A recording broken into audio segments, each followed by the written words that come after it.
All right. Quiz this Tuesday. Hopefully you're feel semi-ready. Notice number one, it does not have a middle term. We talked about that. There's no b, so on these you just have to get x squared by itself. So I'm going to add 4. We're going to do 4x squared equals 72. Then I'm going to divide by 4. And right now my brain's not working too good. I think 72 divided by 4 is 18, that's right. It's positive over there. Taking the square root of both sides, we're gonna end up with plus or minus 18, 9 times 2, so it's gonna be 3. Square roots of 2. Nothing too earth-shattering on that first one, was there? Not even a negative number? How's everybody feel about that one? Again, take note that there was no middle term there. All right, here we go with the second one. We're gonna have x squared. I'm gonna bring this back to the other side, so it's gonna be positive 6x. We're gonna be equal to 27. So here's one that I'm gonna need to complete the square. Middle term 6, half would be 3. Squaring would be 9. So I need to add 9 to both sides of this equation. Perfect square trinomial. Always x, always that sign, always half that. And it looks like I get 36, which we're gonna like because that obviously is a perfect square. Take the square root now, both sides. X plus 3 equals plus or minus 6. Take the 3 over. Negative 3 plus or minus 6. So x equals negative 3 minus 6 would be x equals negative 9. And the other x would be negative 3 plus 6, x equals positive 3 for number 2. How are we feeling there? Okay. We've done just a boatload of these. Should feel pretty good about knocking these guys out at this point, completing the square. We got another one to complete the square with here, number 3. I'm going to divide everything by 3. So we're going to put x squared plus 4x equals 5. Check my math there, divide everything by 3. That'll do it. Middle term's 4, half would be 2. Squaring, of course, is 4, so we're gonna add 4 to both sides. Perfect square trinomial here. Oh, lucky 9 over there. That works out again real nice, doesn't it? Our square roots, taking those. X is gonna be equal to, x plus 2 is gonna be equal to plus or minus 3. So take the 2 over. Negative 2 plus or minus 3.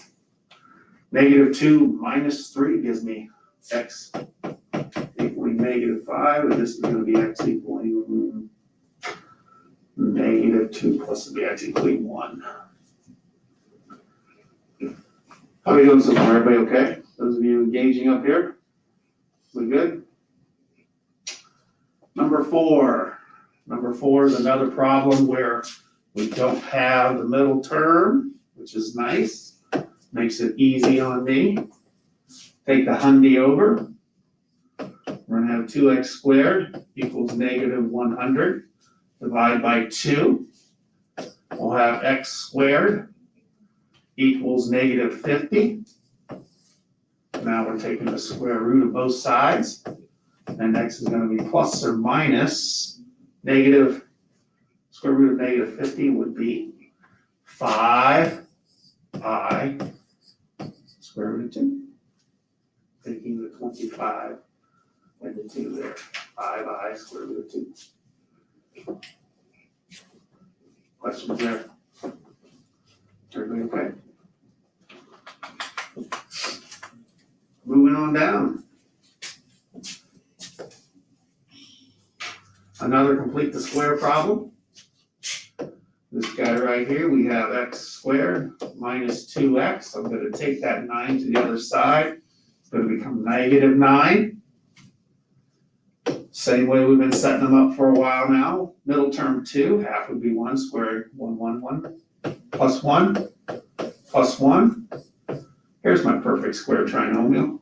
Always x, always add, always half that middle. Over here, it looks like -8.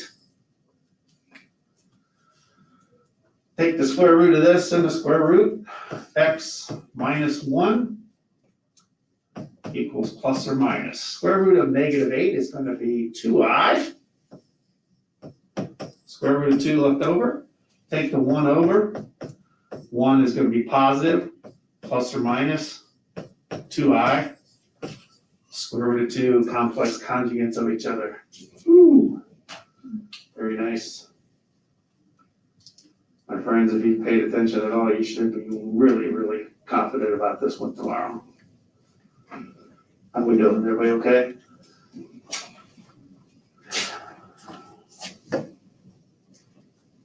Complex conjugate. Remember, I always have to have the real part, so make sure I have that for you. So it's always going to be A plus or minus BI.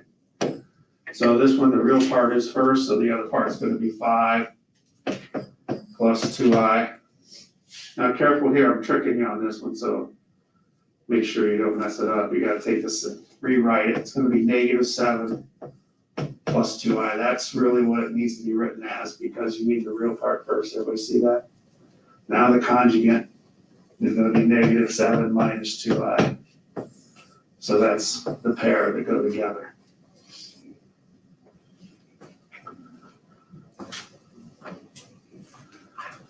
Questions there? This last problem then is going to be not this, it's just going to be find another quadratic, okay? And it'll be something with an odd number in the middle. So number 8 might look something like this. X squared plus 3x plus 7 equals 0. All right, so we're going to have a number where there's going to be some work to be done to find that guy right there. So what we're going to do here then is we'll take that term over. So we're going to have x squared plus 3x equals -7. Middle term's 3. So how do you get half of 3? Well, we just divide it in half, right? Now we're going to square that, which would be 9 over 4. So we're going to add 9 over 4 here, plus 9 over 4. And here's where things can get a little bit stickier for us.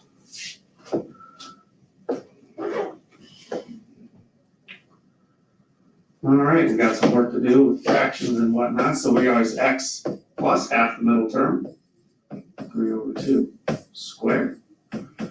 All right, we got -7, but I need it at the denominator of 4.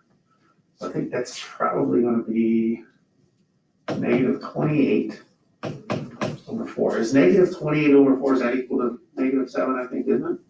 Help me out there, am I right? It is Monday for all of us.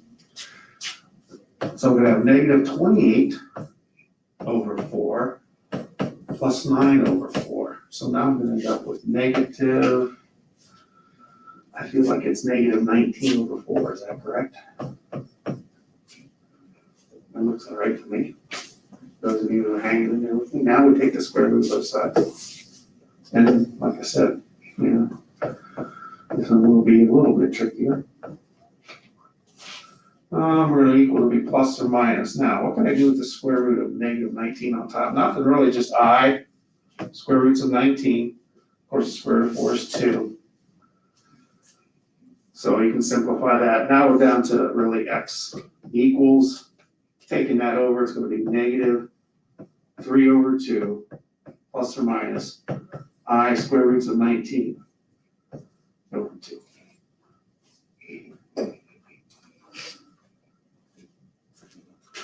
questions or concerns? That'll be it. Yes, sir. Anybody else?